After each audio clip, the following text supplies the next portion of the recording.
Welcome to the fourth news post. मैं हूं S Kumar. It's headline में जल्दी से देखते हैं आज की कुछ खास खबरें।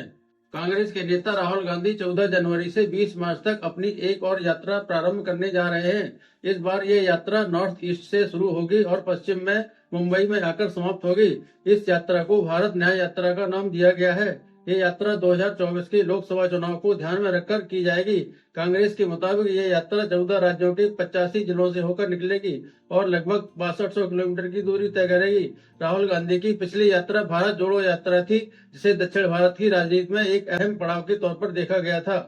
नेशनल कॉन्फ्रेंस के अध्यक्ष फारूक अब्दुल्ला ने कहा है कि रक्षा मंत्री राजनाथ सिंह के जम्मू कश्मीर दौरे से उन्हें कोई उम्मीद नहीं है। बस वे इतना चाहते हैं कि पुंछ में नागरिकों के मारे जाने जैसी घटनाक्रम दोबारा ना हो। दरअसल 4 सैनिकों की मौत के बाद सेना द्वारा पूछताछ के लिए उठाए गए 3 नागरिकों की मौत हो गई थी। इस मामले में कोर्ट ऑफ इंक्वायरी भी सेटअप की गई है, जिसमें ब्रिगेडियर स्तर के अधिकारी पर जांच बैठा दी गई है। साथ ही उन पर एक्शन लेते हुए उन्हें अटैच कर दिया गया है। नई दिल्ली में इजरायली दूतावास के बाहर एक संदिग्ध विस्फोट और इजरायली राजदूत को संबोधित एक पत्र मिलने के बाद इसराइल ने भारत में रह रहे अपने नागरिकों के लिए एडवाइजरी जारी की है, जिसमें उन्होंने इस बात का संदेह किया है कि यह एक संभावित आतंकवादी हमला था। इजरायली नागरिकों को चेतावनी दी गई है कि वह भीड़ भाड़ वाले इलाकों और ऐसे स्थान पर न जाएं जहां पर यहूदियों और इजरायली आसानी से पहचाने जा सकें।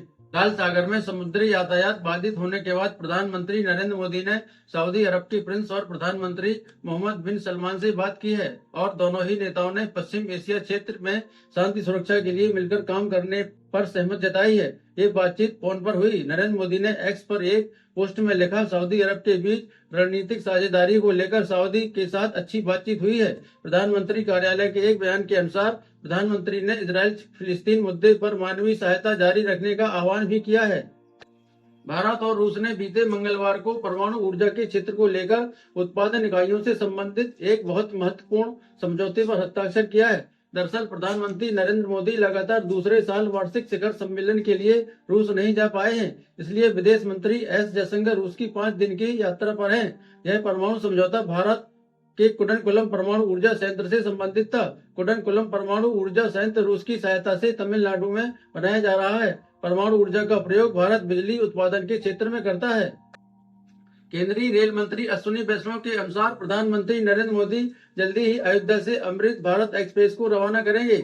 रेल मंत्री ने कहा कि इस ट्रेन का ट्रायल अच्छा रहा है। रेल मंत्री ने बताया कि ट्रेन आधुनिक सुविधाओं से युक्त है। हर सीट पर एक चार्जिंग पॉइंट है।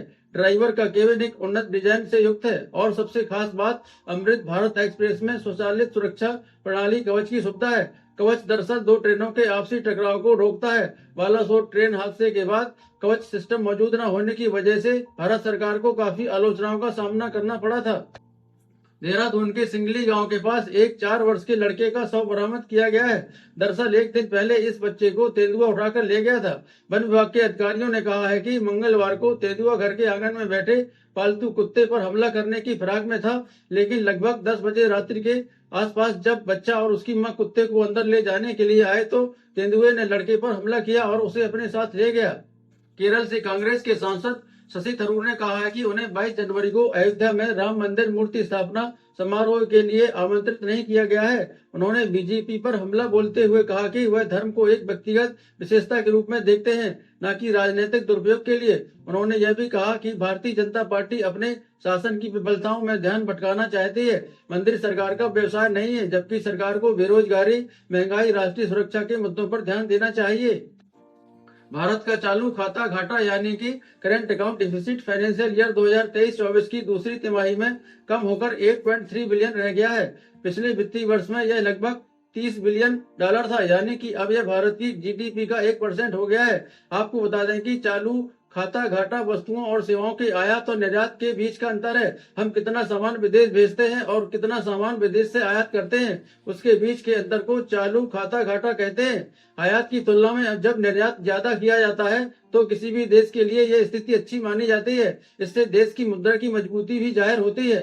भारतीय खेल मंत्रालय द्वारा भारतीय कुश्ती महासंघ की नवनिर्वाचित संस्था के निलंबन किए जाने के बाद भारतीय ओलंपिक संघ ने कुश्ती महासंघ के मामलों को देखने के लिए एक एडहॉक कमेटी यानी एक सदस्य समिति का गठन किया है। समिति का नेतृत्व भूपेंद्र सिंह बाजवा करेंगे और इसमें ओलंपियन MM सुमैया और पूर्व बैडमिंटन खिलाड़ी मंजूषा कंवर शामिल हैं।